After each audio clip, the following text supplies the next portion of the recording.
What's going on, guys? Black Scout Survival. We're at the Black Scout Safe House. That's what we're dubbing this. And we will be having training here and things like that in the future. So make sure you watch the live streams and stuff like that for dates. And we'll be covering lots of information, probably different information you'll see from most other training companies, because we have a different mindset when it comes to preparedness. And today we're going to be talking about counter surveillance and counter tracking in an urban environment. Now, why would this be important? It could be just criminal opportunists looking to harm you. You see it every day. The world's getting violent. America's getting violent. Every day it's getting bad out here. You see people now, criminals attack in the middle of the day. They don't care if police are present. They don't care who's around. They attack you. And to be locked on, to have these techniques, these soft skills, this mindset will keep you ahead of the game. Maybe you're trying to lose a surveillance detail. Maybe you have a private investigator following you for insurance reasons. Maybe your ex-husband, whatever. These are techniques that you can use for that. These are also techniques whenever you're looking at maybe a stalker, a crazy ex-girlfriend or boyfriend that's following you, just different things. And at the most basic level, it could be something as stupid as road rage. Someone wanting to harm you because they're having a bad day and they're taking out on you. So these are techniques that you can use for that. Now, there's advantages and disadvantages to an urban environment versus wilderness. You know, they're completely different. Use completely different techniques from urban and wilderness. We're going to talk about urban today. I've done countless videos on wilderness. You can go watch those where I teach you how to evade and use counter tracking and things like that. In an urban environment, things like cell phones, debit card transactions, these things can help locate you, pinpoint you. So this is something you need to think about. Humans, we are creatures of habit. Usually we tend to do the same things, the same times, every day. And from a typical situational awareness standpoint, you want to take different routes. You want to do things at different times. Let's say you go to the grocery store every day on Thursday at 1 p.m. You want to be alternating that in a typical lifestyle. Just practice this for your own protection. Maybe you don't go to the gym at the same time every day. You take different routes. Okay. Now, when we're talking about a scenario that you're being tracked or being surveilled, you want to have a routine. Okay. You want to have a routine because your surveillance team or person trying to track you will get complacent because they think they know what you're going to do. And you want them to get complacent. You want them to let their guard down. If you start switching up stuff, they're going to be hyper-focused all the time because they're assuming you're probably doing something, or they're going to have a tactical advantage at a certain time over you. So they're going to be looking for that opportunity. If you feel like you're being surveilled, keeping a routine is something we want to do. That way we can fool them going forward. Now, in the military and the government, they use an acronym known as TED. Time, environment, distance, and demeanor. I've talked about this tremendously. Okay, time. You see this person at the same times, okay? You see this same individual in different environments. You see them at different distances. So for example, and then the demeanor, how the person's carrying themselves. If they're like looking at you, let's say you wake up and you go to the gym. That individual's there, that car's in the parking lot there. You go across town, you go to the grocery store or coffee shop. That car or that person's there. Then let's say you drive 45 minutes to go to a bookstore, a friend's house.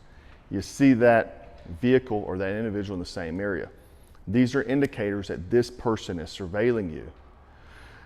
It's very unlikely that they're going to be in the same places with distance, time, and environments. So this will help you identify if you're being tracked. Now, how do we lose trackers? We use a tradecraft, this technique called cleaning run. A cleaning run is essentially whenever you make transitions, use different modes of transportation to lose someone. Now, you want to start a cleaning run typically hours before you're planning to do something that you don't want to be seen doing. You want to start it early in the day. However, under a situation where you realize you're being tracked, you can start employing these techniques as well, okay? So for example, maybe I feel like I'm being tracked, I go ahead and lose my car. I park it somewhere, I start walking down the street. Maybe I hit an Uber real quick to meet me at this coffee shop, I jump in the Uber, okay? Get the Uber to take me to the mall, I enter through one exit, I go out through another exit. While I'm in that transition, I'm contacting someone to meet me at this exit of the mall. I get in their vehicle. Maybe I go get on a bus, maybe whatever it is. Use different modes of transportation and try to lose them. Now, if they are someone, a high-level surveillance team, let's say the government, they're going to be already aware of your family and friends. So if you get someone to pick you up or someone to help you, aid you in your cleaning run, you don't want them to be known associates. Okay, someone that you're not typically in contact with. The other thing is you could use another technique known as confrontational. Let's say I'm being tracked and I just walk up to the person and start taking pictures of them on my phone. They don't want me to have pictures of them, especially if they're a criminal, right? Because now I have a photo of them. I can immediately text that to someone that I know.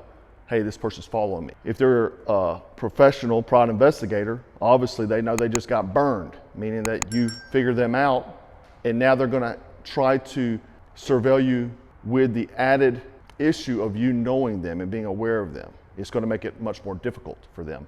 And they're gonna have to employ more techniques. Could be something simple as you're walking down the street or you're driving your car and you go to a nearest law enforcement officer and say, this person's threatening me, they're following me. That's gonna tie them up for long enough for you to get away, okay? Or they may even go to jail depending on what their plans are. If they're criminals, they're going to jail. It's just gonna give you that time. Private investigator, surveillance team. We've seen stories of the, I think it was the ATF showed up at somebody's house. They called the police, said, hey man, they came and arrested that ATF agent, okay? So these are techniques you can use, right? Confrontational techniques. Now, if you're on foot, you have to be super vigilant, okay?